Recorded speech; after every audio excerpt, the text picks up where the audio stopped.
హల్లెలూయా. మన ప్రభువును ప్రియ రక్షకుడైన యేసుక్రీస్తు ప్రభువారి అతి శ్రేష్టమైన నామంలో ఈ 3వ నెల 2వ ఆదివారం ఆరాధనలో పాలుపంపులు పొందిన దేవుని బిడ్డలైన అందరికీ వందనాలండి. అందరికీ వందనాలు. ప్రభు మిమ్ములను మీ కుటుంబములను ఆశీర్వదించును గాక. ఆమేన్. ఈ పూట కొద్దిసేపు దేవుని మాటలు మనం ధ్యానం చేసుకుందాం. ఈ వారంలో విసనపేటలో 2 రోజులు సభలు ఉన్నాయి. మంగళవారం, బుధవారం వాటి కొరకు ప్రార్థన చేయండి. శుక్రవారం, ఈ నెల 2వ శుక్రవారంలో తారీఖు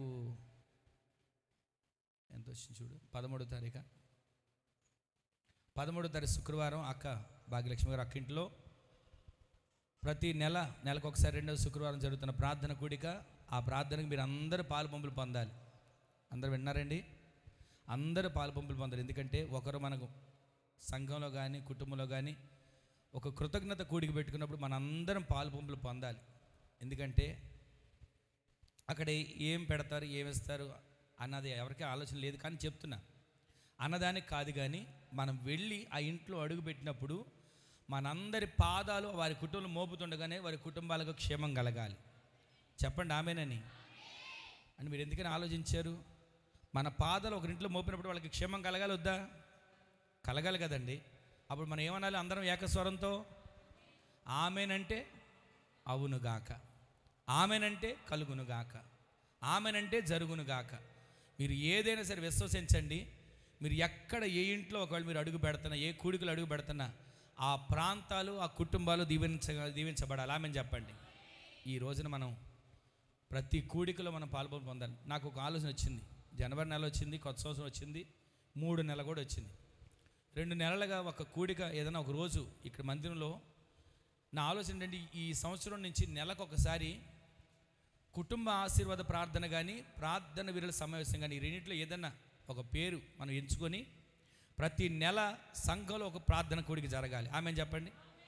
ఆ నెల దేవుని చిత్తానుసారంగా ఎవరైనా వస్తే ఆ రోజు నడిపింపుని బట్టి ఆ సేవకులు ఎవరైనా వస్తారు, లేదా నేనే ఉంటాను.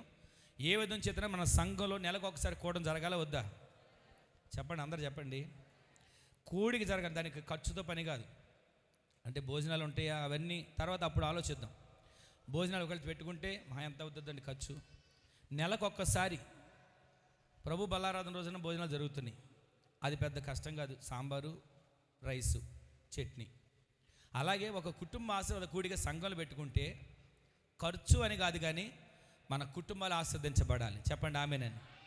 కుటుంబం కొరకు ఆ రోజున కుటుంబ ప్రార్థనగా మన ఇక్కడ సంఘంలో కూడుకొని కుటుంబ క్షేమం కొరకు మన అందరి కుటుంబాల కొరకు ప్రార్థన చేసుకొని ఒక రాత్రి, నెలకి ఒక రాత్రి ఆ డేట్ నేను ఈ నెలలో సిద్ధపరిచి దేవుని సన్నిధిలో ప్రార్థన చేసి మీకు తెలియజేస్తాను. ప్రతి నెల ఒక కూడిక మందిరంలో జరగాలి. ఆమేన్ చెప్పండి. డబ్బు అని కాదండి, మనందరం ఇక్కడ కూడుకోవాలి. చెప్పండి ఆమేనని. మనం ఇక్కడ కూడుకొని ప్రార్థించిన, స్తుతించిన ఆత్మకార్యాలు ప్రభు జరిగించాలి. ఆమేన్ చెప్పండి. మన ప్రార్థన ద్వారా జయం కలగాలి. ఆమేన్ చెప్పండి. మన ప్రార్థన ద్వారా విజయం జరగాలి. ఆమేన్ చెప్పండి. మన ప్రార్థన ద్వారా ప్రతి సమస్య సంఖ్యలు, ప్రతి సమస్య పునాదులు కూలిపోయి తెగిపోవాలి. ఆమేన్ చెప్పండి. అట్టి ప్రార్థన వీరులుగా మనము మార్చబడదుము గాక. అది కుటుంబ ఆశీర్వాద కూడిక, ప్రార్థన వీరుల సమావేశం లాంటి కూడిక అనేది నేను మీకు తెలియజేస్తాను. లేదా 2 కలిపి కుటుంబ ఆశీర్వాద ప్రార్థన కూడిక. ఆ ప్రార్థన కూడికలో మనందరం కూడా పాలుపంపులు పొందాలి. ఈ నెలలో నేను చెప్తాను 1 తారీఖున మీరందరూ కూడా మాకు కుదరదండి, మా వల్ల కాదండి, మేము రాలేమండి అన్నది. ఎందుకంటే అండి, నెలలో ఒక్కసారి మందిరంలో మనం కూటమి ఏర్పాటు చేసుకుంటే మన ఘనత కోసం, మన గొప్ప కోసం కాదండి. ఆ కూడిక ద్వారా మన సంఘానికి క్షేమం, కుటుంబాలకు ఆశీర్వాదం కలగాలి. అది నా ఆశ. ఆదివారం కూడుకుంటున్నాం, ఆదివారం పాలుపంపులు పొందుతున్నాం కాదనట్లా. ఆదివారం ఒక్కరోజు మనం ఆయన సందులో ఎన్ని గంటలు ఉంటున్నాం వెళ్ళిపోతున్నాం. నెలంతా మన కుటుంబాలని ఆయన రెక్కలను భద్రపరచలేదు. నెలకు ఒక్క కూడిక మనం ఏర్పాటు చేసుకోగలిగితే, మీరు ఎంత ఇవ్వండి అని నేను అన్నట్ల డబ్బు గురించి కాదండి. ఆ కూడికలో ఒక్కొక్క సేవకులు అంటే ఎవరు పడితే వాళ్ళని తీసుకొచ్చి చెప్పి చూడని కాదు, ఆత్మపూర్ణులైన వారిని, సంఘానికి బోధించగలిగిన వారిని, మీ ఆత్మీయ జీవితాలకి మేలుకరంగా దేవుడు మాట్లాడే వారినే ఆయన చిత్తానుసారంగా ప్రార్థన పూర్వకంగానే ఈ కూడిక జరగాలి. నాకు ప్రతిరోజు చాలా ఏంటంటే ఏదో ఒక కూడిక జరగాలని, అంటే కూడిక జరిగితే మీ పనులు మానుకోవాలని కదా నేను అనేది. ఆ కూడిక ద్వారా మన కుటుంబాలకు క్షేమాన్ని దేవుడు దయచేయాలి. మన ఇంట్లో ఒకరోజు కుటుంబ ప్రార్థన చేసుకోకపోతేనే ఏదో ఒక నష్టం మనం చూస్తున్నాం కదండి. తర్వాత అర్థమవుతుంది, ఈరోజు కుటుంబ ప్రార్థన చేసుకోలేదా, బయలుదేరేటప్పుడు ప్రార్థన చేసుకోలేదా, లేచిన తర్వాత ప్రార్థన చేసుకోలేదా అని తర్వాత అర్థమవుతుంది. అంటే ఒక చిన్న ప్రార్థన చేసుకున్నందుకే మనకి దానికి ఎదురవుతున్న పరిష్కారాలు పరిస్థితులు చూస్తున్నాం కదా. మన సంఘంలో ఆదివారం అంటే ఇది ప్రభు దినం జరుగుతుంది. శనివారం పరిశుద్ధాత్మ కూడికి ఎంతమంది వస్తున్నారు? సరే వస్తున్నారు, రాని వాళ్ళని నేను తప్పుకంటలేదు, కానీ వచ్చిన వారిని నా దేవుడు ఆత్మతో నింపుతున్నాడు. చెప్పండి ఆమేనని. ఆ పరిశుద్ధాత్మ కూడికలో ఒక్కొక్కరు ఆత్మచేత నింపబడతారండి. ఆ రోజున ప్రార్థన విజ్ఞాపనలే, అసలు సమయం చాలదు. మీకు చెప్పినా అది అర్థం కాకపోవచ్చు. అసలు ఒక్కొక్క ప్రార్థన చేస్తూ ఉంటే సమయం వెళ్ళిపోతూనే ఉంటుంది. సరే ఆఖరిలో వాక్యం చెప్తాం చూస్తే సమయం 9 అయిపోతుంది. ఇంకేం వాక్యం చెప్తాంలే అని చెప్పి అప్పటికి తీసుకుంటాను, అయినా ఒక అరగంట అవుతుంది. అయితే ఆ రోజున ప్రార్థన విజ్ఞాపనలు దేనికంటే మన సంఘంలో ఉన్న ప్రతి ఒక్క కుటుంబాల కొరకు ప్రార్థన చేస్తాం. మన సంఘంలో ప్రతి ఒక్క బిడ్డల అవసరతలు, వారికి ఉన్న బాధలు, వారికి ఉన్న సమస్యలు, వారికి ఉన్నటువంటి ప్రతి అవసరతలు ఏదైనా ప్రతిదీ మాకు చెప్తారు కదండి. వాటన్నిటిని మేము జ్ఞాపకం ఉంచుకొని దేవుని సన్నిధిలో ప్రతిరోజు ప్రార్థన చేస్తాం. శనివారం సంఘం అందరూ కలిసి ఒక్కొక్క విజ్ఞాపన చెప్పినప్పుడు వచ్చిన వాళ్ళు చేస్తారండి. నిజంగా నాకు చాలా సంతోషం అనిపిస్తుంది. దేవుని నామాన్ని నిజంగా మహింపరుస్తాను ఆ సమయంలో. ఎందుకంటే మనం ప్రార్థన చేయడానికి ముందు ఉండాలి. ఆమేన్ చెప్పండి. భోజనానికి ముందు ఉంటాం. ఎవరనేది ఇస్తున్నారంటే చెప్పరేంటండి, ముందు ఉంటారు. మీరు ముందు అనలేదు కానీ ఖచ్చితంగా ఉంటాం. ఎక్కడైనా భోజనానికి ముందు ఉంటాం, లేదు దేనికి ముందు ఉంటాం. కానీ మనం ఎక్కడ ఉండాలో చెప్పనా, ప్రార్థన చేసే గుంపులో మనం ముందుము గాక. నేను శనివారం నేను లేనని గవర్నమెంట్ వెళ్ళి వచ్చాను, లేమలే. మొన్నటి శనివారం వచ్చారండి.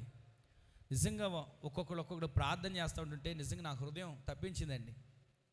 ఎందుకంటే మన సంఘంలో ఎదుగుతున్న బిడ్డలు ఇలా ప్రార్థనలు ఎదుగుతున్నారు అని నిజంగా నాకు సంతోషంతో ఆ మాటలు మీకు చెప్తున్నా. మీరు నాకు ఏదైనా గిఫ్ట్ ఇస్తేనో లేదా డబ్బులు ఇస్తేనో కానుకిస్తే నాకు సంతోషం ఉంటుందో తెలియదు, కానీ మీరు సంఘంలో చేతులెత్తి ప్రార్థించే వారిగా ఉంటే నిజంగా నా హృదయం ఉప్పొంగిపోద్దండి. నా బిడ్డలందరూ కూడా అలా ప్రార్థన వీరులుగా మార్చబడాలి. నా బిడ్డలందరూ కూడా ప్రార్థన ముందుండే వారిగా మార్చబడాలి. మా బిడ్డలందరూ ఎలా ఉండాలి తెలుసా, అనేకులకు మార్గదర్శకులుగా మార్చబడాలి. ఈ రోజున నేను చెప్పే మాట, మనందరం నేను గొప్ప అని కాదండి, మనందరం కూడా దేవునిలో గొప్పవారిగా ఎదిగేవారిగా మార్చబడదుము గాక. నేను ఎప్పుడు చెప్తాను కదా, ఎవ్వరం కూడా ఒకళ్ళు ఎక్కువ అని కానీ చెప్పండి అని లేదు. మనందరం ఎవరో ఒక కుటుంబం. ఆమె చెప్పండి. మన కుటుంబంలో ఒక్కొక్కసారి తల్లిదండ్రులు పిల్లలు తిడుతుంటారా? తిట్టరండి. ఏదైనా పొరపాటు చేసిన మాట అనుకుని తిడతారా తిట్టరా? మరి ఇప్పుడు మీరు మా ఆత్మీయ బిడ్డలు కదా, ఒకవేళ ఏదైనా మా బిడ్డల్ని ఆత్మీయతలు పెంచుకోవడానికి ఒక మాట మేము అన్నా, దయతో మమ్మల్ని అర్థం చేసుకుని మీరు ఆత్మీయతలు పెంచబడండి. మీరు దేవునిలో ఫలించే వారిగా మార్చబడబోతున్నారు. మీరు దేవునిలో అంటు కట్టబడిన వారిగా మార్చబడబోతున్నారు. మీరు పొందుకున్న రక్షణలో అంతవరకు కాపాడబడగలిగిన వారికి మీరు మార్చబడబోతున్నారు. దేవుని ఎదుట మచ్చ కానీ, ముడత కానీ, డాగు కానీ, కళంకం కానీ ఏది లేని నిర్దోషమైన వారిగా నా దేవుని ఎదుట మీరు నిలబడుదురుగాక. ఆ విధంగా మార్చబడాలనే మా ప్రయాస, మా ప్రార్థన, మా కన్నీరు, మా ఉపవాసాలు, మా నలగగొట్టుకునే జీవితం ప్రతిదీ దేనికో చెప్పనండి, సంఘ బిడ్డలందరి కుటుంబాల కోసం ప్రతిరోజు ఆయన సందులో ఆయన పాదాలు పట్టుకునే దేనికంటే వారు నీ ఎదుట నిలబడాలయ్యా, వారు నీ ఎదుట నిలబడాలి ప్రభువా, వారు నీ ఎదుట వారు నిర్దోషులుగా మార్చబడేట్లుగా చేయి ప్రభు అని ఆయన సన్నిధులు ప్రతిరోజు వేడుకుంటామండి. ఈరోజు నీ మాటలు మీకు అన్నీ ఎందుకు నేను జ్ఞాపకం చేస్తున్నానంటే, నెలకి మనం ఒక కూడిక ఏర్పాటు చేసుకుందామా వద్దా? కొంచెం సౌండ్ తగ్గుతుంది కదా. దేవునికే మహిమ కలుగునుగాక. నెలకు ఒక్క కూడికండి. మనకి ప్రతిరోజు పనులు ఉంటాయి. పనులు మానుకోమని నేను అనట్లేదు, పనులకు వెళ్ళొద్దని నేను అనట్లేదండి. ఆ పలానా రోజు అన్నప్పుడు ఆ రోజున కొంచెం మీ సమయాన్ని కేటాయించుకోండి, అంతే చాలు. శుక్రవారం అక్కడి ఇంట్లో కూడమని చెప్పాను కదా, వాళ్ళ ఇంట్లో కూడా మీరు ప్రార్థనకి రండి. ఎందుకంటే ఒకరు మనం పురిగొల్పుకోవాలండి. మనం వాళ్ళకేమేమో అక్కళ్ళు మనకేం ఇస్తారని కాదు, మనం చేతులెత్తి ప్రార్థిస్తే విజయం ఆ కుటుంబానికి జరగాలి. మనందరం పాదాలు మోపుతుండగానే యేసు రక్త ప్రోక్షణ చేత ఇల్లంతా నింపబడాలి. మీ అక్కళ్ళే కదండి, మీరు ఎవరైనా సరే ప్రార్థన పెట్టుకోండి. కానుక అనే మాట పెట్టుకోవసరం, మీరు కానుక ఇవ్వాలేమో, భోజనం పెట్టాలేమో, టిఫిన్ పెట్టాలి, అసలు ఏమొద్దు. మీరు ఏదైనా ఒక కూటం సంవత్సరం ఒక్కరోజు మీ ఇంట్లో పెట్టుకోండి. కానుకతో సంబంధం లేదు, భోజనంతో సంబంధం లేదండి చెప్తున్నాను. సావుకులకి మేము మనసారా మీ ఇంట్లో అడుగుపెట్టి ప్రార్థన చేసి వస్తాం. ఎందుకంటే గృహ దర్శనాలు చేయాలి. ఈ నెలలో ఇప్పుడు 3 నెలలు వచ్చింది, గృహ దర్శనాలకు వెళ్ళట్లేదు. ఎందుకంటే కొంచెం బయట ఎక్కడ చోట ప్రార్థనలు తిరుగుడు. అది కాక కొన్నిసార్లు గృహ దర్శనానికి వెళ్ళినప్పుడు ఏం జరుగుతుంది చెప్పనండి, సావుకులకు కానుక పెట్టాలేమో అని చెప్పి పాపం వాళ్ళ దగ్గర ఒక్కోసారి ఉండదు కదండి. కొన్ని ఇళ్లలో వారు ఇబ్బంది పడతారు. అయ్యా ఉడిచేతులతో పంపిస్తాను అనేవాళ్ళు ఉన్నారు మమ్మల్ని. అసలు అలాంటిది ఏం అవసరంలా. మీరు మందిరానికి వచ్చినప్పుడు కానుకేస్తున్నారు కదా, సేవకులుగా మా బాధ్యత అది. మీ ఇంట్లో అడుగు పెట్టాలి, ప్రార్థన చేయాలి. అలా ప్రార్థన చేసినప్పుడు మీరు ఏమి ఇవ్వలేదనో ఏమి ఇచ్చామనో అదేం పెట్టుకోవద్దు. మనసారా ప్రార్థన చేయించుకున్న తర్వాత మీరు మంచినీళ్ళు ఇచ్చినా చాలు. దేవునికే మహిమ కలుగును గాక. ఒకే ఒక మాట చెప్తున్నానండి, ఈ నెలలో వీలైతే రేపు సోమవారం గృహ దర్శనాలు చేయాలనుకుంటున్నాం. ప్రతి ఇంట్లో అడుగుపెట్టి ప్రార్థన చేసి వచ్చేది. కొత్త సంవత్సరంలోకి వచ్చిన తర్వాత అందరి ఇళ్ళకి వెళ్ళలేదు కదా, ప్రతి ఇంట్లో అడుగుపెట్టి ప్రార్థన చేసి వస్తాం. దేవుడు మిమ్మల్ని మీ కుటుంబాలు దీవించును గాక. సరే, కొద్దిసేపు దేవుని మాట మనం విందాం. దేవుని మాట జీవం కలిగిన మాట. మనుష్యుడు రొట్టె వలన కాక దేవుని నోట నుండి వచ్చే ప్రతి మాట వలన జీవిస్తాడు. ఆ మాటను వింటున్న మనం ధన్యులు. ఆ మాటను వింటున్న మనం ఆత్మీయతలో పెంచబడుతున్నాం. ఆ మాటలు వింటున్న మనం దేవునిలో అంటు కట్టబడుతున్నాం. ఈ పూట ఒక్క మాటను మీకు ఒక వాగ్దానం కలిగిన మాటను చూపిస్తాను చూడండి. యెషయా గ్రంథం 52వ అధ్యాయం 12వ వచనంలో రాసిన మాటని ఒకసారి చూడండి అందరు కూడా. అందరు వినండి, అందరు చూడండి. అక్కడ రాసిన మాట చదువుతున్నారు. మీరు త్వరగా బయలుదేరరు, పారిపోవలసిన రీతిగా పారిపోయే రీతిగా మీరు వెళ్ళరు. ఎందుకనంటే అక్కడ రాసిన మాట, యెహోవా మీ ముందర నడుచును. గట్టిగా ఆమేన్ చెప్పండి. ఈ వాగ్దానం చేయబెట్టి ఒకసారి మీరు ఆ మాట చదువుకుని ఆమేన్ చెప్పండి. ఆమేన్. ఏం రాసిందో తెలుసు అక్కడ, మీరు త్వరపడి బయలుదేరవసలా. మనం త్వరపడుతున్న ప్రతిదానికి. పిల్లల్ని స్కూల్కి పంపించడానికి టైం అయిపోతుందని త్వరపడతాం. ఉద్యోగానికి వెళ్ళడానికి టైం అయిపోతుందని త్వరపడతాం. బస్సు వెళ్ళిపోతుందేమో, ఆటో వెళ్ళిపోతుందేమో, ఫలానా వాహనం వెళ్ళిపోతుందేమో అని చెప్పి త్వరపడతాం. త్వరపడని మనిషి ఎవరు లేరు. ప్రతిదానికి త్వరపడుతూ ఉండాలి. కాలము సమయములు కూడా త్వరపడుతున్నాయి. వాటి పని అవి చేసుకుంటూ వెళ్ళిపోతున్నాయి. కాలము కొంచెమని ఎరిగిన అపవాది కూడా వాడి పని వాడు చేయడానికి వచ్చి ఆత్మీయుల మధ్యన ఆత్మీయతను పోగొట్టాలని వాడు చూస్తున్నాడు. అయితే ఈ రోజున ఇక్కడ ఈ మాట వింటున్న మనం ఒకసారి ఆలోచన చేస్తే, మీరు త్వరపడి బయలుదేరరు. ఎందుకనయ్యా? రాకడ కోసం సిద్ధపడాలిగా, రాకడ కోసం ఎదురు చూడాలిగా, రాకడ కోసం నేను ఎత్తబడే గుంపులో సిద్ధపడగలిగిన వ్యక్తిగా మార్చబడాలి కదా. నేను త్వరపడాలి కదా, నేను సిద్ధపడాలి కదా, నేను దేవుని కొరకు ఎదురు చూడాలి కదా. ఎందుకని మీరు త్వరపడి బయలుదేరారు అంటున్నారు? ఎందుకని మీరు త్వరపడి బయలుదేరవసరం అంటున్నారు? అక్కడ ఇంకొక మాట రాస్తుంది. అదేంటంటే, మీరు త్వరపడి బయలుదేరరు, పారిపోయే రీతిగా అస్సలు వెళ్ళరు. త్వరపడటం కానీ పారిపోవడం కానీ ఈ రెండు ఉండవు మన జీవితంలో. ఆమేన్ చెప్పండి. త్వరపడటం అంటే పిల్లలు ఉంటారు, నేను ఎప్పుడు పెద్దవాడిని అవుతానో అని ఎదురు చూసేవాళ్ళు ఉంటారు.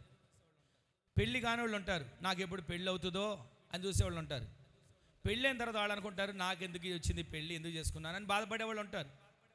కానీ ఒక్కొక్క మనిషి ఒక్కొక్క రీతిగా బాధపడుతూనే ఉన్నాడు. చదువుకునే పిల్లోడిని అడగండి, నేను పెద్దోడైనాక ఈ పని చేస్తా అని అంటాడు. అంటే త్వరపడుతున్నాడు. పెద్ద అయినాక నేను ఇది చెయ్యాలి. తల్లిదండ్రులు అడిగానుకోండి, నా పిల్లలు పెద్ద అయినాక ఇలా ఉండాలండి అని వాళ్ళు అంటారు. అంటే వాళ్ళు త్వరపడుతున్నారు. పిల్లలు పెరగాలని, ప్రయోజకులు అవ్వాలని, మంచి ఉన్నతమైన స్థితిలో ఉండాలని ప్రతి వారు త్వరపడుతున్నారు. తప్పేం కాదు. కానీ వాక్య సందర్భంగా ప్రభు మనతో మాట్లాడుతున్న మాట ఏంటంటే, మీరు బయలుదేరడానికి త్వరపడవసరంలా. మీరు బయలుదేరడానికి ఏమాత్రం కూడా త్వరపడాల్సిన పని, కంగారు పడాల్సిన పని ఏం అవసరంలా. పారిపోయే రీతిగా, ఎవరో తరుముతున్న రీతిగా, ఎవరో వెంటాడుతున్న రీతిగా, ఎవరో నిన్ను వేధిస్తున్న రీతిగా నువ్వు ఎక్కడ కూడా పారిపోయే రీతిగా వెళ్ళవసరంలా. ఎందుకో చెప్పనా? దేవుడైన యెహోవా నీ ముందర నడుస్తున్నాడు. ఆమేన్ చెప్పండి. ఈ రోజున ఈ వాగ్దానం మీరు మోసుకుని వెళ్ళండి. నా దేవుడు నా ముందు నడుస్తాడు. ఈ 2026 సంవత్సరం ప్రారంభించిన నాటి నుంచి ఈ 3 నెలల పాటు, 3వ నెలలో ఈ రోజు వరకు కూడా ప్రభు మనల్ని ఆయన కృప కలిగిన రెక్కలను భద్రపరిచాడు. ఆయన నిత్యము మనల్ని తోడుగా ఉన్నాడు, పోషిస్తున్నాడు, సంరక్షిస్తున్నాడు. ఆయన రెక్కల నీడలో మనల్ని భద్రపరుస్తున్నాడు. ఈ రోజున వాగ్దాన రీతిగా ప్రభు మనకు తెలియజేస్తున్న మాట ఏంటంటే, నీ ముందర దేవుడు నడుస్తున్నాడు. ఆమేన్ చెప్పండి. నీ దేవుడని యెహోవా నీ ముందు నడుస్తున్నాడు. ఆమేన్ చెప్పండి. అక్కడ రాసిన మాట ఏమని రాస్తుంది? అక్కడ యెహోవా నీ ముందర నడుచును, యెహోవా నీ ముందర నడుచును, యెహోవా నీ ముందర నడుచును.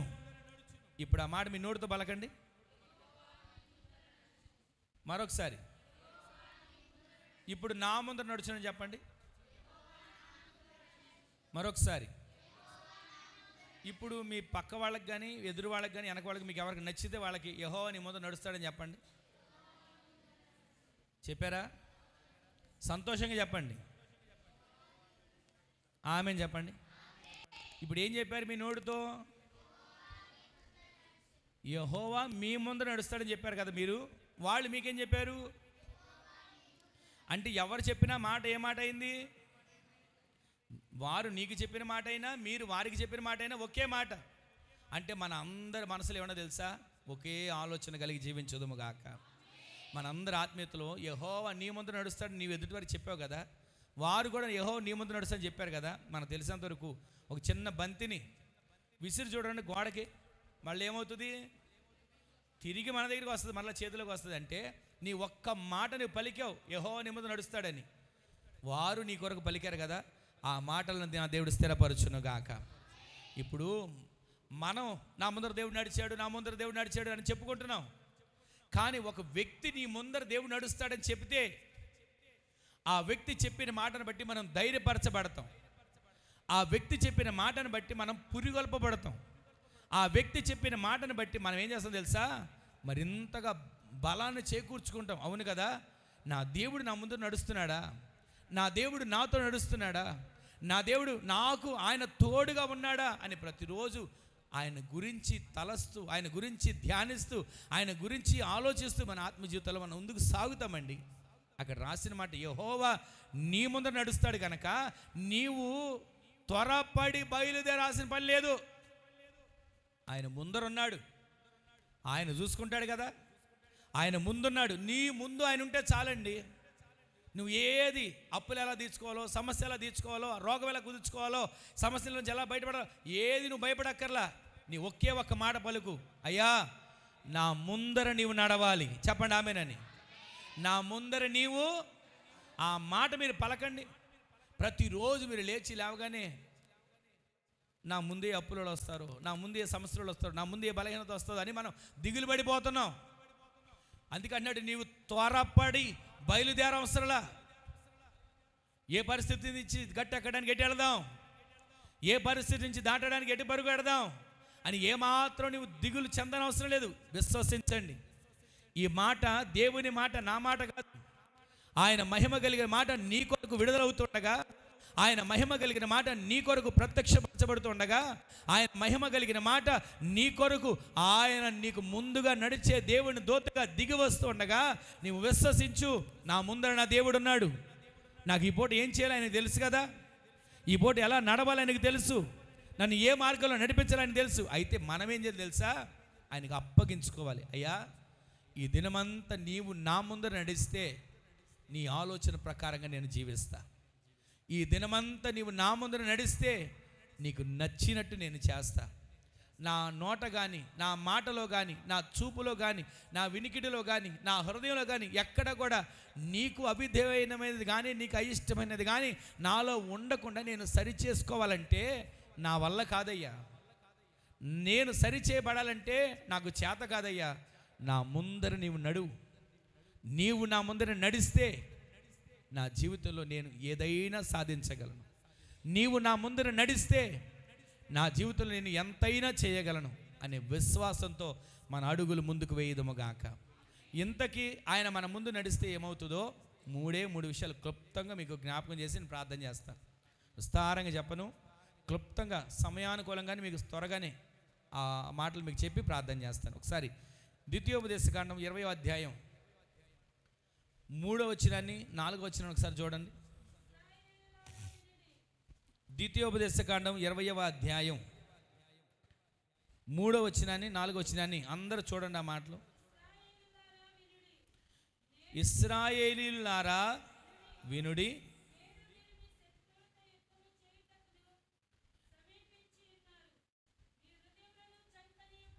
ఇశ్రాయేలీయులారా, ఈరోజు ఆరాధనకు వచ్చిన దేవుని బిడ్డలారా, వాక్యాన్ని వింటున్న ఆయన ప్రజలారా, ఈ మాటలు వినండి. ఏ మాట?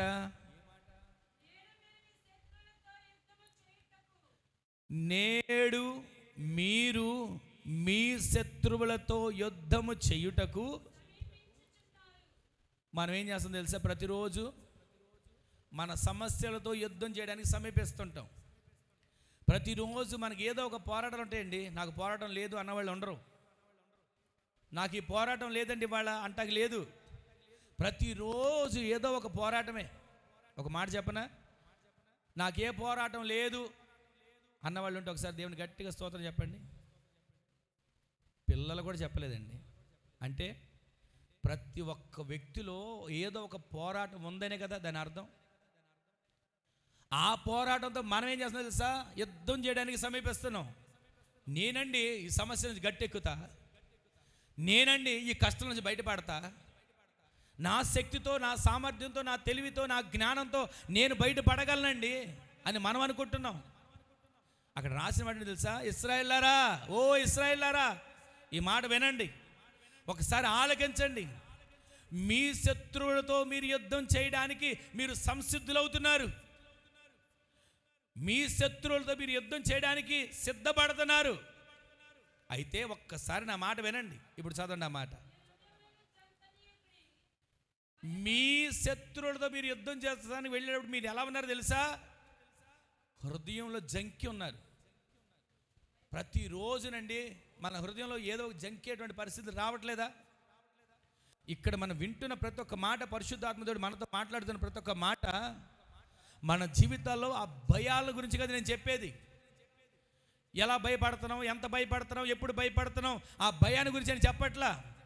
మీరు భయపడుతున్న సమయంలో, మీకు భయాలు కలుగుతుంటే ఆ సందర్భంలో మీ పక్షాన మీ ముందర నడిచే దేవుడు అంటున్నాడు. ఆమె చెప్పండి. ఆయన మీ ముందు ఉంటున్నాడు. ఆమె చెప్పండి. అది మీరు గుర్తించాలి అని చెప్తున్నా. మీకు సమస్య వచ్చినా, బాధ వచ్చినా, బలహీనత వచ్చినా, ఏది వచ్చినా బలహీనతను చూడకండి, సమస్యను చూడకండి, అప్పుల్ని చూడకండి. ఒకే ఒక్కటి చూడాలి మనం. నీ ముందర నడుస్తున్న దేవునిని మాత్రమే నీవు చూచుదువుగాక. నీ ముందర నడుస్తున్న దేవునిని మాత్రమే నీవు చూచుదువుగాక. ఆయన చూస్తూ ఉంటే ఒకసారి మరలా 3వ వచనం ప్రారంభించదండి. ఇశ్రాయేలులారా, నా మాట వినండి. నేడు మీరు మీ శత్రువులతో యుద్ధము చేయుటకు మీరు ఏమవుతున్నారు? సమీపిస్తున్నారుగా. ప్రతిరోజు సమీపిస్తున్నారుగా. శత్రువులు అంటే మన తిట్టినోళ్ళు, మనకు అప్పు ఇచ్చినోళ్ళు, అప్పు ఎగ్గొట్టినోళ్ళు, మనకు వైపు మనం వెళ్తుంటే కళ్ళు ఎగరేసిన వాళ్ళు, మనం వెళ్తుంటే వీళ్ళ అని అన్నవాళ్ళు వాళ్ళు కదండి. వాళ్ళ గురించి కదా నేను చెప్పేది. మీ శత్రువులతో యుద్ధం చేయడానికి మీరు ఏమవుతున్నారంట? ప్రతిరోజునండి. కంటికి కనబడే సమస్యలు కాదు శత్రువులు. కంటికి కనబడుతున్న మన పొరుగువారు, ఇరుగు పొరుగువారు కాదు శత్రువులు. కంటికి కనబడుతున్న మన తోటివారు కాదు శత్రువులు. కంటికి కనబడుతున్న మనతో పని చేస్తున్న వారు కాదు శత్రువులు. కంటికి కనబడుతున్న నీ తోటి సంఘమైన వారు కాదు శత్రువులు. నీ కంటికి కనబడుతున్న సేవకులు కాదు శత్రువులు. కంటికి కనబడిన శత్రువు ప్రతిరోజు ఆత్మీయ జీవితాన్ని పాడు చేయాలని వస్తున్నాడు. వాడు మొదట ఎక్కడ వాడు ప్రారంభిస్తాడో తెలుసా? ఈ పూట ప్రార్థన చేయబోతే ఏమవుద్దంట? చనిపోతామా? అక్కడ కూడా అలాగే చేశాడు.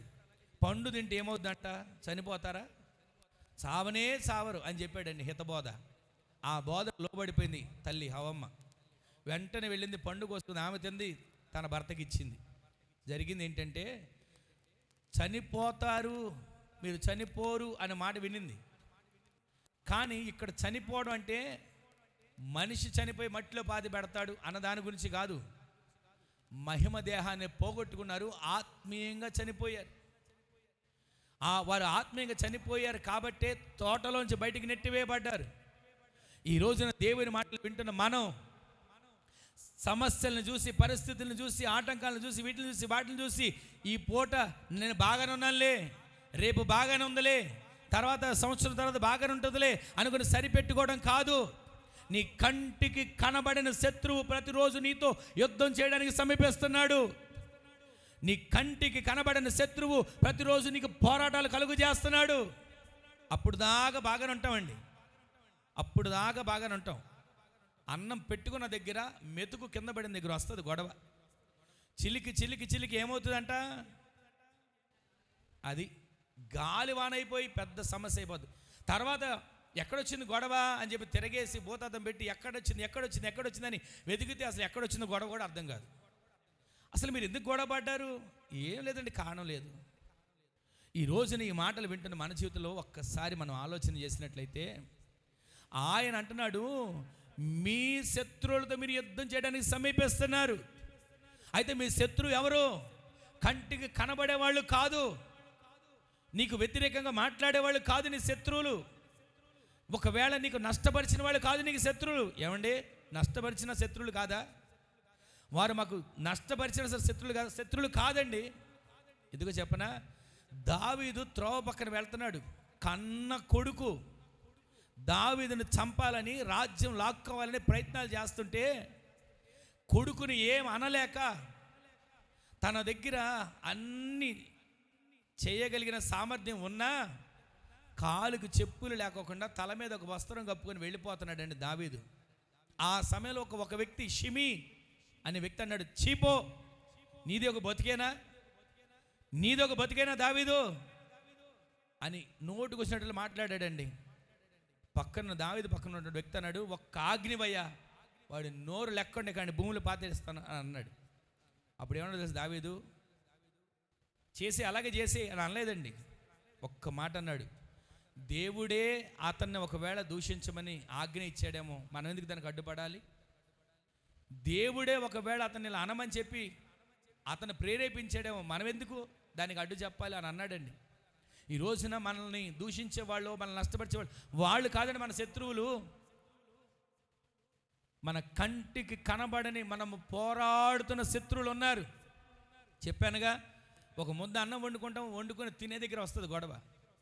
ఇంకొక చోట ఎక్కడ వస్తుంది చెప్పనా? బట్టలు తీసుకునే దగ్గర, బట్టలు వేసుకునే దగ్గర చిన్నగా మొదలవుతుందండి, మొత్తం తీసి కింద పడేసే పరిస్థితి వస్తుంది. ఈ విధంగా చూస్తే బస్సు ఎక్కేటప్పుడు, బండి ఎక్కేటప్పుడు, మెట్లు దిగేటప్పుడు, గుమ్మం దగ్గర నుంచి బయటకు వచ్చేటప్పుడు ఏదో ఒక చోట వాడి పని ఏంటంటే, కంటికి కనబడిన వాడు ఏదో రకంగా నీ మీద యుద్ధం చేస్తున్నాడు. వాడిని నీవు ఎదిరించాలంటే నీ ఒక్కడి వల్ల, నా ఒక్కడి వల్ల కాదు. అది నేను చెప్పేది. మన ముందర ఎవరు ఉండాలి? మన దేవుడైన యెహోవా మన ముందర ఉండాలి. గట్టిగా ఆమేన్ చెప్పండి. మనం ఆరాధించే యేసు క్రీస్తు ప్రభుల వారు మనం ముందుండాలి. ఆమేన్ చెప్పండి. ఆయన మన ముందుంటే ఈ శత్రువు మన వద్దకు సమీపించలేడు. గట్టిగా ఆమేన్ చెప్పండి. అక్కడ రాసిన మాట 3వ వచనంలో, మీరు ప్రతిరోజు యుద్ధాలు చేస్తున్న సమీపిస్తున్నారు, అయితే మీ హృదయాలు జంకనివ్వకండి, భయాన్ని రానివ్వకండి, వణకకండి. అంటే మనకు చలికాలం వణుకుతాం, మామూలు వణుకులు కాదు. ఒక్కొక్కలేదు గజ వణుకుతారు. ఆ వణుకు గురించి కాదు. ఎంతసేపు రేపేమవుతుందో వణుకుతున్నాను చూసారా? ఆ వణుకు మీరు అవసరం లేక, నీ ముందర నా దేవుడు ఈ నెల ఈ రోజు నుంచి నడవబోతున్నాడు. నీ కుటుంబానికి ముందు నా దేవుడు నడవబోతున్నాడు. నీ బిడ్డలకు ముందు నా దేవుడు నడవబోతున్నాడు. నీ బిడ్డలను దేవుడు ఉన్నతమైన స్థానంలో నిలబెట్టబోతున్నాడు. నీ బిడ్డలు నీకు మాట విని నీకు లోబడి నీకు ఆత్మీయమైనటువంటి బిడ్డలుగా మార్చబడే బిడ్డలుగా నీ దేవుడు మార్చబోతున్నాడు.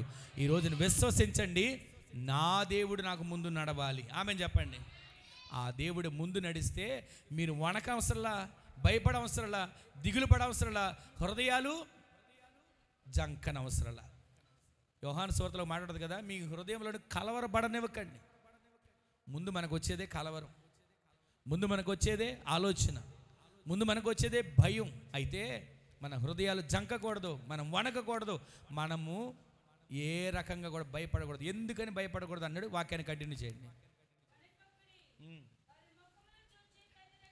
అసలు చూసారా, వాడి ముఖమును చూచి మనం కొన్నిసార్లు దసరా టైంలో, సంక్రాంతి టైంలో వస్తారు వేషాలు వేసుకొని రాక్షసుల్లాగా.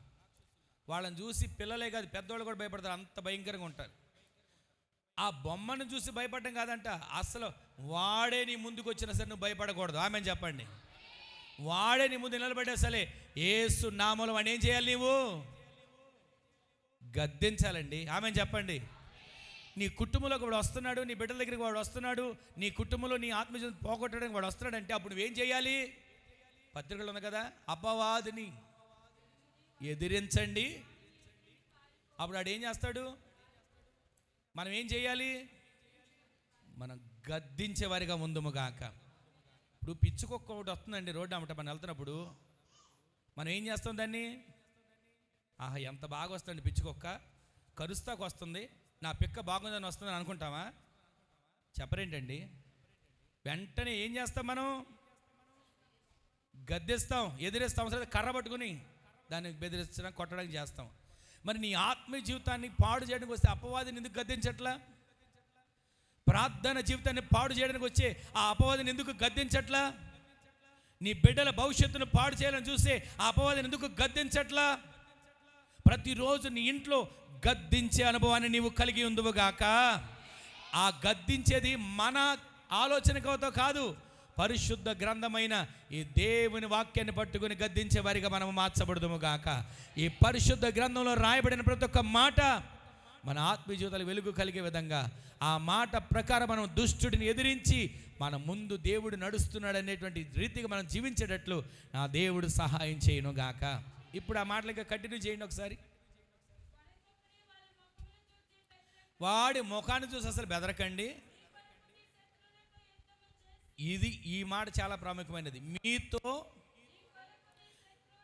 మీ కొరకు, మీ కొరకు, మీ కొరకు, మీ కొరకు, నా కొరకు, మన కొరకు, మన శత్రువులతో యుద్ధము చేసి మనల్ని రక్షించేవాడు మన ముందు నడుస్తున్నాడు. గట్టిగా ఆమేన్ చెప్పండి. మన శత్రువులతో యుద్ధము చేయడానికి మన దేవుడు మన ముందు నడుస్తున్నాడు. ఆమేన్ చెప్పండి. మన కంటికి కనబడే శత్రువులా, కంటికి కనబడని శత్రువులా? అది కనబడని శత్రువులతో ఆయన యుద్ధం చేస్తున్నాడు. ఆ యుద్ధంలో నీవు సహకారిగా ఉండాలి. ఏం చేయాలో తెలుసా? నీవు ఆయన వైపు తేరి చూస్తే, అయ్యా నా ముందు నడువు, నా ముందు నీవు నడవాలి, నా కుటుంబం ముందు నీవు నడవాలి, నా బిడ్డల ముందు నీవు నడవాలి. బండి మీద వెళ్ళినప్పుడు కూడా మా వాహనం ముందు నువ్వు నడవాలని చెప్పాలండి దేవునితో. సైన్యములకు అధిపతి యెహోవాగా, పరాక్రమశాలిగా మీరు మా ముందు నడవండి అయ్యా, మీ దూతలతో మీరు మా ముందు నడవండి అయ్యా అని అడగాలండి. మనం అడిగి మనం బయలుదేరగలిగితే మన ప్రతి ప్రయాణంలో దేవుడు విజయమును దయచేయును గాక. ఆయన మన ముందర నడిస్తే మన కంటికి కనబడిన శత్రువులతో మనం పోరాడుతున్నాం. ఇప్పటివరకు ఆయన ముందు నడవనంత వరకు మనం పోరాడుతున్నాం. ఏమండి కష్టాల్లో ఉన్నా, ఏమండి ఇదిగో ఈ బాధలో ఉన్నా, ఏమండి ఇదిగో ఈ ఫలానా పరిస్థితులు నలిగిపోతున్నా, బయటికి రాలేకపోతున్నా అని మనం అంటున్నాం. అసలు మన ముందు ఆయన లేకుండా మనం ఏం చేయగలుగుతాం? మన ముందు ఆయన లేకుండా మనం ఏం సాధించగలుగుతాం? మన ముందు ఆయన లేకుండా మనం ఏం విజయాన్ని పొందగలుగుతాం? ఒకసారి ఇలాగే అబ్రహాం గారు తన ఇంట్లో పెద్ద దాసుడైనటువంటి ఎలియాజరును పిలిచి, అయ్యా ఒకసారి ఇట్రా, నేను పలానా దేశానికి నిన్ను పంపిస్తా, ఆ దేశానికి నువ్వు వెళ్ళిన తర్వాత పలానా ఇంటి వాళ్ళు ఉంటారు, పలానా చోట ఉంటారు, వాళ్ళ అడ్రస్లు కూడా తెలియదు. ఆ రోజుల్లో చెప్పాడు. చెప్పి ఒక మాట అన్నాడు, నా కుమారుడికి అక్కడ నుంచి, నా బంధువుల్లో నుంచి ఒక కుమార్తెని నాకు తీసుకురావాలి ఇక్కడికి. అయ్యా నేను ఎవరో తెలియదు, వాళ్ళు నాతో పంపిస్తారా అంటే, ఆ రోజులు అబ్రహాము సంపాదించిన ఆస్తి వెండి, బంగారం, ఈ ఒంటెలు, పనివాళ్ళు వీళ్ళందరి నుంచి పంపించాడండి. ఆ వెళ్ళే ముందు ఏం చేశాడో తెలుసా? ఇదిగో నాతో ఒక ప్రమాణం చెయ్యి. ప్రమాణం ఎలా చేసేవాడు తెలుసా అండి? చేతులు చెయ్యేసి కాదు, తొడ కింద చెయ్యి పెట్టి ప్రమాణం చేసేవాడు. ఆ ప్రమాణం చేయించుకున్న తర్వాత అబ్రాహాం ప్రార్థన చేసి పంపించాడండి. నా దేవుడు నీకు తోడుగా ఉంటాడు, ఆయన దూతని నీకు ముందుగా పంపిస్తాడు అని చెప్పి ప్రమాణం చేసి ప్రార్థన చేసి పంపించాడు. ఆయన వెళ్ళాల్సిన ఊరు తెలియదు, చేరాల్సిన గమ్యం తెలియదు. ఒక చోటకు వెళ్ళాడు, బావి దగ్గర ఆగాడు. జరిగిన ఒక గొప్ప కార్యం అని చెప్పనండి. ఈ మాటలన్నీ ఎంగేజ్మెంట్ టైంలో, పెళ్లి సమయంలో చెప్తారు. అయితే నేను ఇప్పుడు మీకు జ్ఞాపకం చేసుకునే మాట ఏంటంటే, ఈ పనివాడు ఆయన దగ్గర నుంచి ఆస్తి తీసుకున్నాడు. వెండి ఇచ్చాడు, బంగారం ఇచ్చాడు, కావలసిన వస్త్రాలు ఇచ్చాడు, అన్నీ ఇచ్చాడు. అక్కడ తీసుకెళ్ళు, మా బంధువులు ఒక కుమార్తెను తీసుకురా అని పంపించాడు. ఇతడు అవన్నీ తీసుకుని వెళ్ళిపోవచ్చు. కానీ నమ్మకస్తుడిగా వెళ్ళి ఏం చేశాడు చెప్పనండి? ఒక బావి దగ్గర ఒంటెలన్నిటిని మోకరింపజేసి ఆయన కూడా మోకరించి అందరు కలిసి ఏమని ప్రార్థన చేస్తున్నారు తెలుసా? ఇదిగో మీ దాసుడు ప్రార్థన చేశాడు, నా యజమానుని దేవా యెహోవా, నా యజమానుడైన అబ్రహాము ఆరాధించే దేవా అని ప్రార్థన చేస్తూ అంటాడు, ఇదిగో నా ప్రయాణం అంతట్లో కూడా నీవు నాకు ముందుగా నడిచావని, దూతను పంపించావని నేను తెలుసుకునేటట్లుగా ఈ ప్రార్థన నేను ముగించేలోపు నాకు ఒక ఆనవాలు కావాలి, నాకు ఒక సూచన కావాలి. వెంటనే జరిగిందండి తెలుసండి, ప్రార్థన ముగించి లేచాడండి. కడవెత్తుకుని చిన్నది బయలుదేరి వస్తుంది. ఆమెను చెప్పండి. ఈరోజు నేను చెప్పే మాట అని చెప్పనా, మీ ఇంట్లో ఏ రకమైనటువంటి ప్రార్థన మీరు చేస్తున్నా ఆ ప్రార్థన మీరు ఏమని ముందు ఆయన ఉండాలి. మనకి ఆయన మన ముందున్న తర్వాత ఏ ప్రార్థన చేసినా ఆ ప్రార్థనకి ముగించేలోపే నా దేవుడు జవాబును దయచేయను గాక, ముగించేలోపే నీ కార్యం కన్నులతో చూచుదువు గాక, ముగించేలోపే నీ నోటి నిండా నవ్వుండును గాక. ఈరోజు విశ్వసించండి, ఆ ప్రార్థన చేసాడండి, కడవెత్తుకొని చిన్నది వచ్చింది.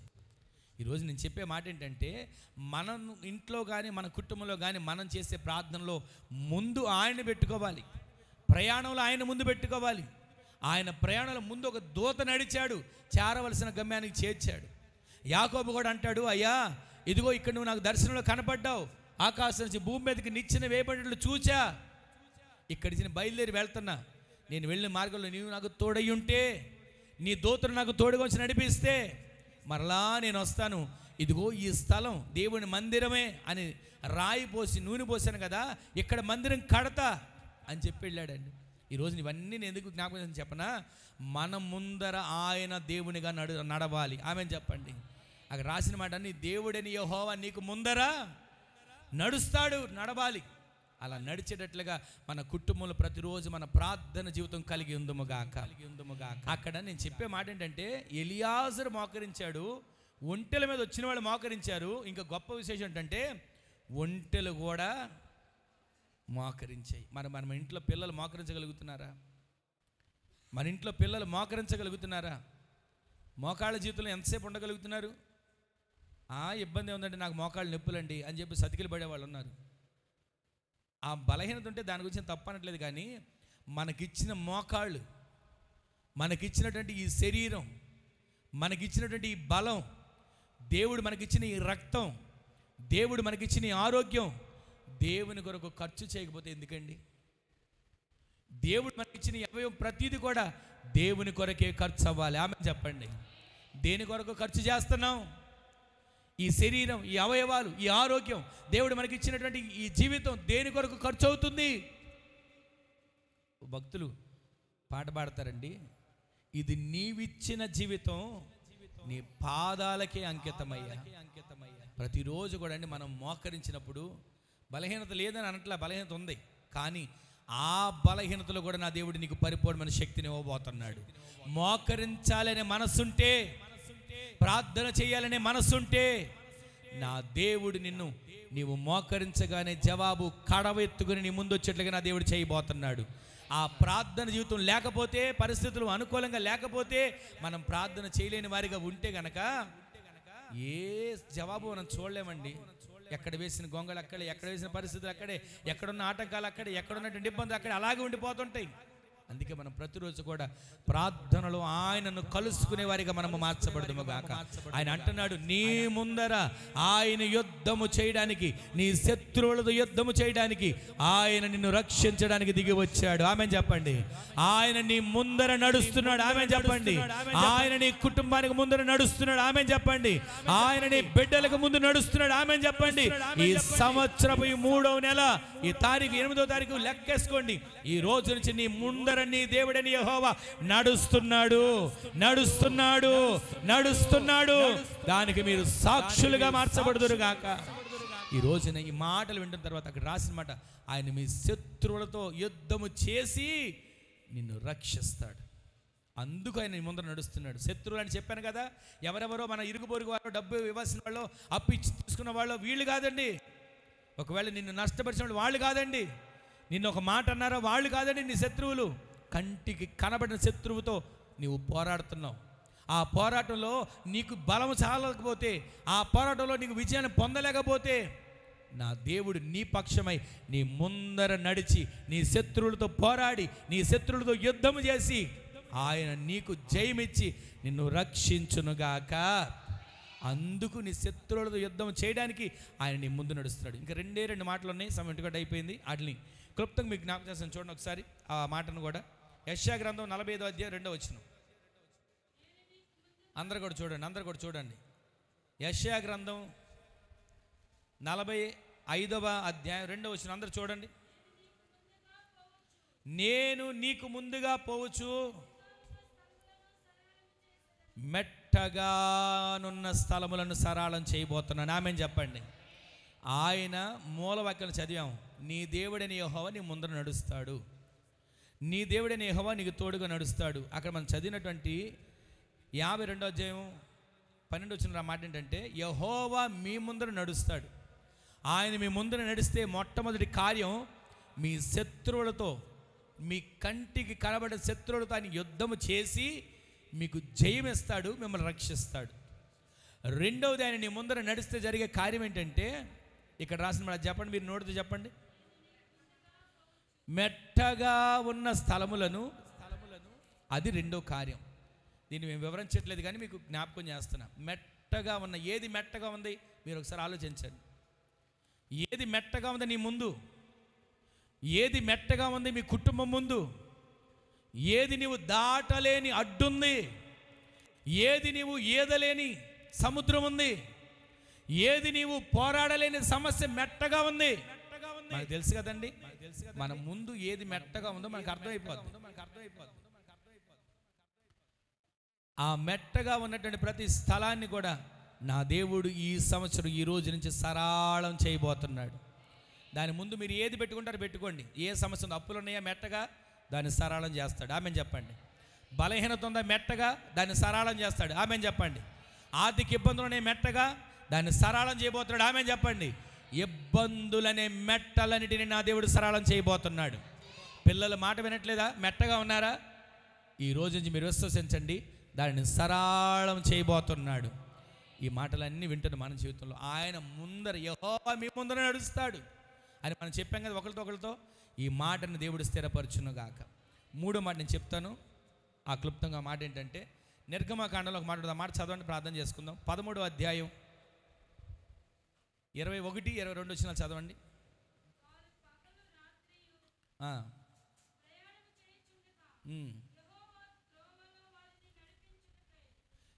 వారు పగలు రాత్రి అరణ్యంలో ప్రయాణం చేస్తూ ఉండగా, త్రోవలో వారిని నడిపించడానికి దేవుడే మేఘస్తంభమై అగ్నిస్తంభమై ముందు నడిచాడు. గట్టిగా ఆమెన్ చెప్పండి. ఆయన నీ ముందర నడిచేవాడు. ఆమెన్ చెప్పండి. మీ ముందర నడవబోతున్నాడు. ఆమెన్ చెప్పండి. మీ కుటుంబం ముందు నడవబోతున్నాడు. ఆమెన్ చెప్పండి. ఆయన నీ ముందర నడిస్తే, నీ కుటుంబంతో నడిస్తే, ఏ శత్రువు నీ ముందు నిలవడు. ఏ శత్రువు నీ ముందు ఇక వాడు చెయ్యి ఓపడు. ఏ శత్రువు నీ ముందు వాడు తల ఓపడు. ఆమెన్ చెప్పండి. ఆ శత్రువులందరితో యుద్ధము చేసి నిన్ను రక్షించబోతున్నాడు. రెండవది, మెట్టగా ఉన్న ప్రతి స్థలాన్ని సరళం చేస్తున్నాడు. 3వ మాట ఇక్కడ మీకు అర్థమైంది కదా. పగలు ఎలా నడిచాడు? మేఘం దేనికి వారికి వచ్చింది? నీడ. అంటే ఎండ పడితే ఏమవుతుంది? ఎండ పడితే ఏమొస్తుందండి మనకి? వేడి. ఇప్పుడు మనకి ఎండలు ముదురుతున్నాయి కదా, వచ్చే నెల నుంచి కొంచెం సమయం ముందు తగ్గించాలి. ఆ ఎండలు ముదురుతుంటే ఎండలో ఎంతసేపు నడవగలుగుతాం మనం? కొంచెం సేపు నడిచేసరికి ఆయాసం వస్తుంది, చెమటలు పడతాయి, నీరసం వస్తుంది. ఎవరైనా గుక్కిడి మంచినీళ్ళు ఇస్తే బాగుంది, చల్లటి నీళ్ళు అని అనుకుంటాం. ఆ ఎండ ముదిరితే అది లోకంలో దృష్టిలో, మనకు దేవుడి వాక్య దృష్టిలో చెప్పేది ఏంటంటే శ్రమ. శ్రమ అనేది మనకు వచ్చినప్పుడు, కష్టం అనేది మనకు వచ్చినప్పుడు, కన్నీరు అనేది మనకు వచ్చినప్పుడు దేవుడు మనకు, నేను విడిచిపెడతాను, నిన్ను వదిలేస్తాను, నాతో నీకు పని లేదని అనడు. నీ ముందర ఆయన మేఘస్తంభంగా నడవబోతున్నాడు. చల్లని నీడనిచ్చి ఆయన నిన్ను నడిపించబోతున్నాడు. ఆమె చెప్పండి. మేఘం వచ్చిందనుకోండి, నీడ వచ్చిందనుకోండి, ఎంత దూరమైనా నడవచ్చు. ఆత్మీయ జీవితంలో మనం పరుగులు తీసేటట్లుగా మనకు ప్రతిరోజు ఆయన ముందు ఎలా నడవాలంటే మేఘస్తంభముగా ఆయన మనకు నడుస్తున్నాడు. రెండోది ఇంకోటి చెప్పనా, శత్రువులు తరుముకు వస్తున్నారు.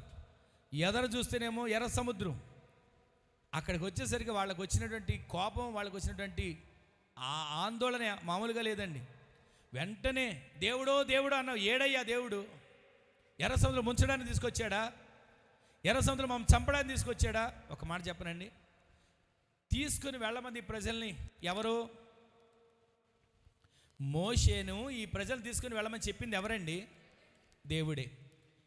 ఇశ్రాయేలు ప్రజలు మేము కష్టాల్లో ఉన్నామయ్యా, వెట్టి చాకిరిలో ఉన్నాం అని మిక్కిలి హీన దశకు వచ్చినప్పుడు మొర్ర పెట్టింది ఎవరు? ఇశ్రాయేలు మొర్ర పెట్టారు. ఆ మొర్ర ఎవరు విన్నారు?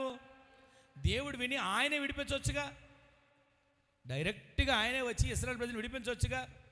మధ్యలో మోషేని వాడుకున్నాడు. మోషేనేమన్నాడు? అయ్యా నా వల్ల కాదు, నేను నత్తోడిని, నా వల్ల కాదు, నేను మాట్లాడలేను. ఒక్క మాట ఇప్పుడు మాట్లాడదని మొదలు పెట్టానా సాయంత్రం అవుతుంది, అది పూర్తవదు, వాళ్ళకి చెప్పలేను అని అంటే, నేను నీకు నోరుగా ఉంటాను పదా అని పంపించాడు. ఇప్పుడు ఇశ్రాయేల్ ప్రజలు మొర్ర పెట్టారు మా బాధలు విడిపించమని. దేవుడు వారి మొర్ర విన్నాడు. ఆయనే డైరెక్ట్గా రాకుండా మోషేని మధ్యవర్తిగా తీసుకొచ్చి ఇశ్రాయేల్ ప్రజలు నడిపించడం ప్రారంభించాడు. ఇప్పుడు ఎర్ర సముద్రం వచ్చింది. ఇశ్రాయేల్ ప్రజలందరూ ఏం చేయాలి ఇప్పుడు మీరు చెప్పండి? అది వాళ్ళు ఏ దేవునికి మొర్ర పెడితే ఆయన ఒక మోషేని నాయకుడిని పంపించాడో ఆ దేవునికి మొర్ర పెట్టాలి. కానీ వీళ్ళలో ఏం లేదో చెప్పనా? మీరు చెప్పండి, ఏం లేదో చెప్పరేంటండి? ప్రార్థన చేసే అనుభవం లేదు. ఇశ్రాయేలు వెట్టి చాకిరీలు అక్కడ నలిగిపోతున్నప్పుడు ప్రార్థన చేసినప్పుడు దేవుడు విన్నాడు కదా. ఎర్ర సముద్రం వచ్చినప్పుడు మొర్ర పెడితే దేవుడు వింటాడని ఆలోచన ఎందుకు రాలా?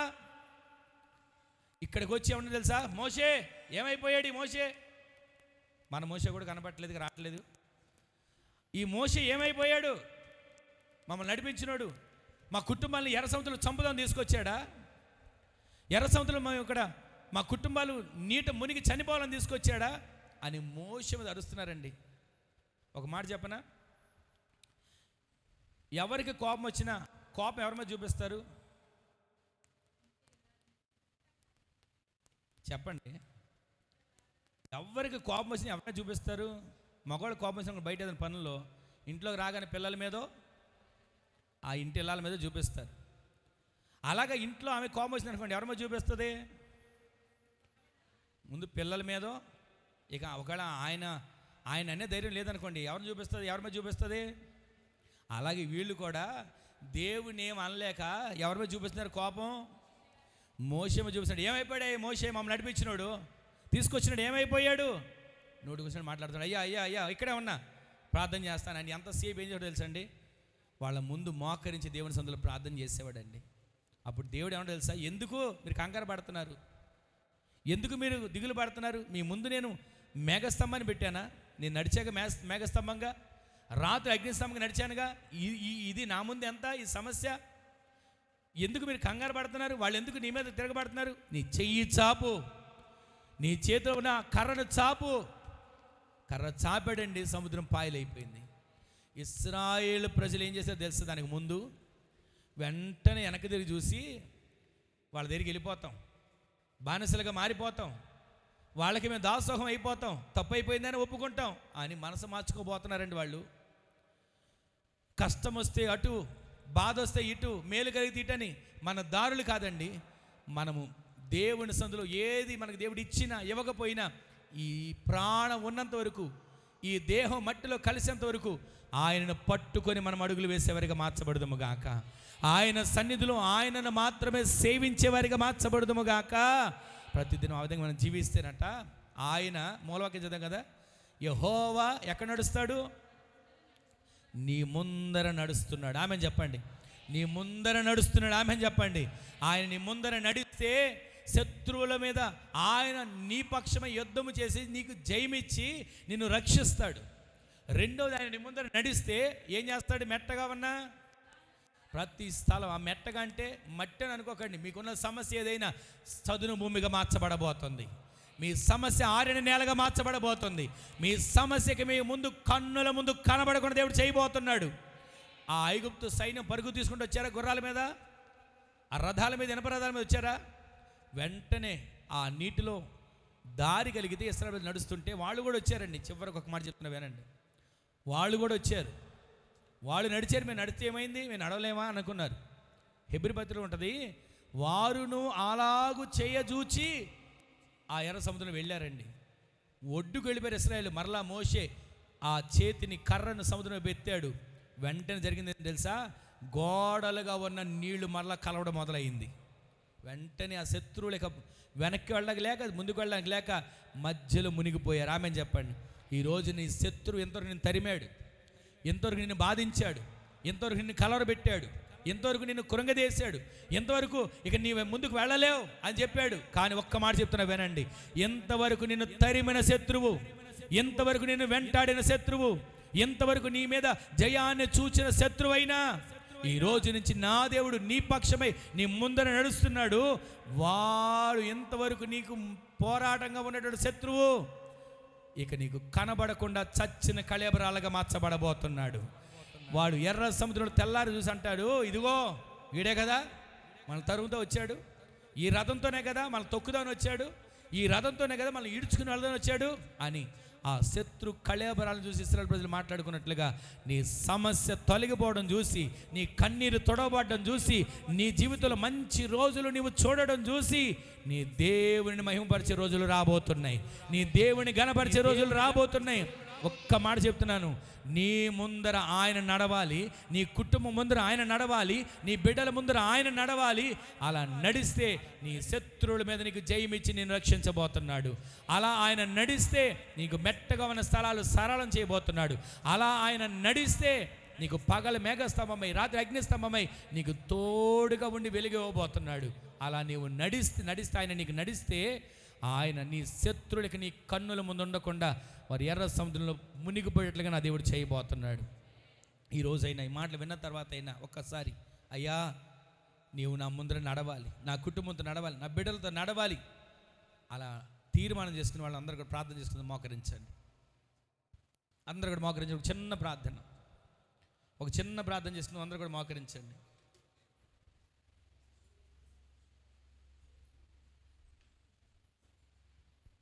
చేసుకోండి, ప్రార్థన చేసుకోండి. యెహోవా నీ ముందర నడుచును, యెహోవా నీ ముందర నడుచును, ఆయన నీ ముందర నడవబోతున్నాడు. ఒక్క క్షణం చిన్న ప్రార్థన చేసుకోండి. అయ్యా నా ముందర నడవయ్యా, నా ముందర నడవయ్యా. ఒక్క క్షణం ఒక చిన్న ప్రార్థన.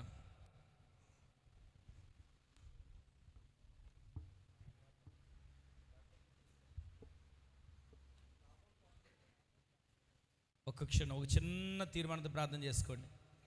యెహోవా నీ ముందర నడుస్తున్నాడు. ఆయన నీ ముందర నడిస్తే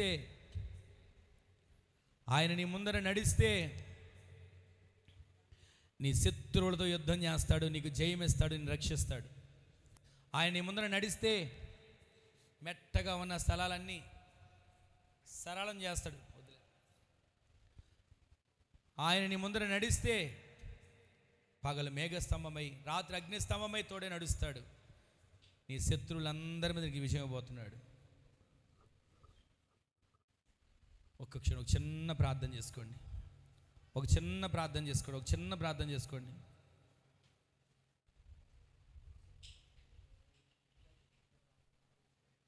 ఒక చిన్న ప్రార్థన చేసుకోండి.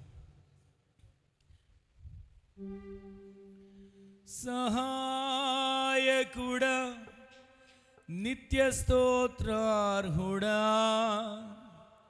ప్రభాకరుడా, బహుబలవంతుడా,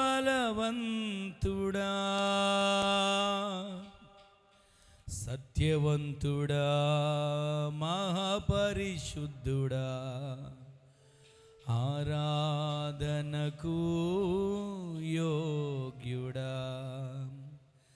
అబ్రహాము నమ్మిన దేవుడా, నా పితరుల ఆరాధ్య దైవమా, ఇశ్రాయేలు కాపరి, బహు గొప్ప నేర్పరి, నీకు సాటి ఎవరు యేసయ్యా. ఇశ్రాయేలు కాపరి, బహు గొప్ప నేర్పరి, నీకు సాటి ఎవరు లేసయ్యా.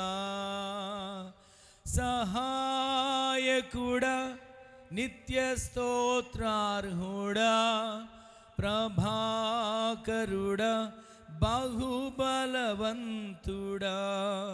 సహాయకుడా, నిత్య స్తోత్రార్హుడా, బలవంతుడా, సత్యవంతుడా, మహాపరిశుద్ధుడా, ఇశ్రాయేలు కాపరి, బహు గొప్ప నేర్పరి, అబ్రహాము నమ్మిన దేవుడా, నా పితరుల ఆరాధ్య దైవమా,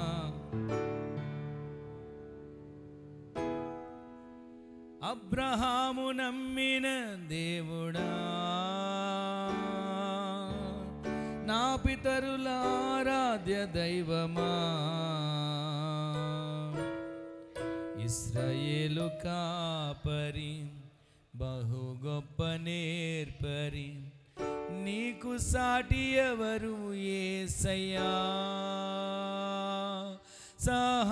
సహాయకుడా, నిత్య స్తోత్రార్హుడా, ప్రభాకరుడా, బహుబలవంతుడా, సహాయకుడా, ప్రభాకరుడా, బహుబలవంతుడా, సత్యవంతుడా, మహాపరిశుద్ధుడా, ఆరాధనకు యోగ్యుడా. ప్రేమగల తండ్రి, పరిశుద్ధుడా, జీవాధిపతి, గొప్ప దేవుడా, నీకు వందనాలయ్యా. ఎంతైనా నమ్మదగిన దేవుడవు, చాలిన సరిపోయిన వాడవు. ఇది నాయన మీరు మాతో మాట్లాడిన ప్రతి ఒక్క మాట మా హృదయం అనే పలక మీద భద్రం చేసుకుని ఆ మాటల ప్రకారం జీవించడానికి సహాయం చేయండి. ఇదిగో నాయన, నీ దేవుడని యెహోవా, యెహోవా నీ ముందున నడుస్తాడు, యెహోవా నీ ముందున నడుస్తాడు, యెహోవా నీ ముందున నడుస్తాడని మీరు మాట్లాడుతూ వచ్చారయ్యా. అవును ప్రభు, ఈ రోజు నుంచి మీరు మాకు ముందర నడవండి, మా పక్షాన నడవండి. ఇదిగోనయ్యా, సమస్యల్లో ఉన్నాం, కష్టాల్లో ఉన్నాం, బాధల్లో ఉన్నాం, అనారోగ్యంలో ఉన్నాం, అప్పుల్లో ఉన్నాం ప్రభు. మా ముందు మీరు నడిచి అయ్యా, మా శత్రువులతో మీరు యుద్ధము చేసి మమ్మల్ని రక్షించండి ప్రభువా, మమ్మల్ని రక్షించండి ప్రభువా, మమ్మల్ని రక్షించండి ప్రభువా. శత్రువులతో మేము యుద్ధం చేయలేకపోతున్నామయ్యా, సమస్యలతో మేము యుద్ధం చేయలేకపోతున్నామయ్యా, కంటికి కనబడిన శత్రువులతో మేము పోరాడలేకపోతున్నాం ప్రభువా. మా జీవితంలో కార్యాన్ని చేసి మా శత్రువుల మీద మాకు జయం కలిగేటట్లుగా మమ్మల్ని బలపరచండి అయ్యా. మాకు మెట్టగా ఉన్న ప్రతి స్థలాన్ని సరళం చేసి చదును భూమిగా చేయండి అయ్యా.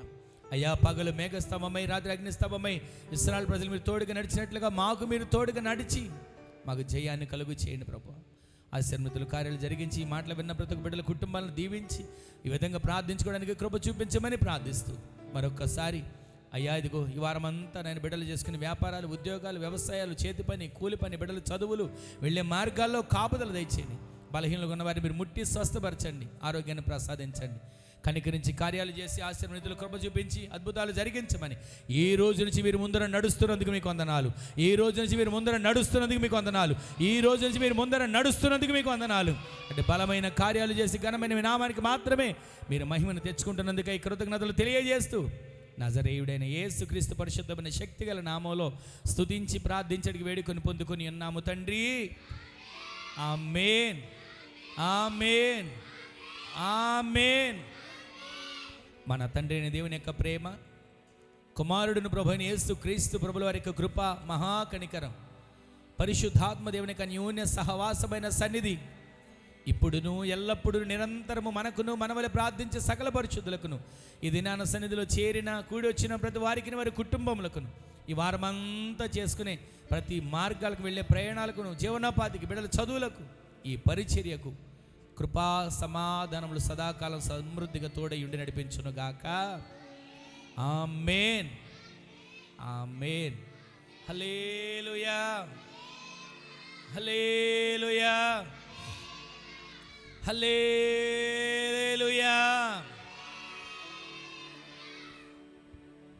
అందరికీ వందనాలండి, అందరికీ వందనాలు. సరే, పేరు పేరు అందరికీ వందనాలు. ప్రభు మిమ్ములను మీ కుటుంబాలను ఆశీర్వదించును గాక. ఆమేన్.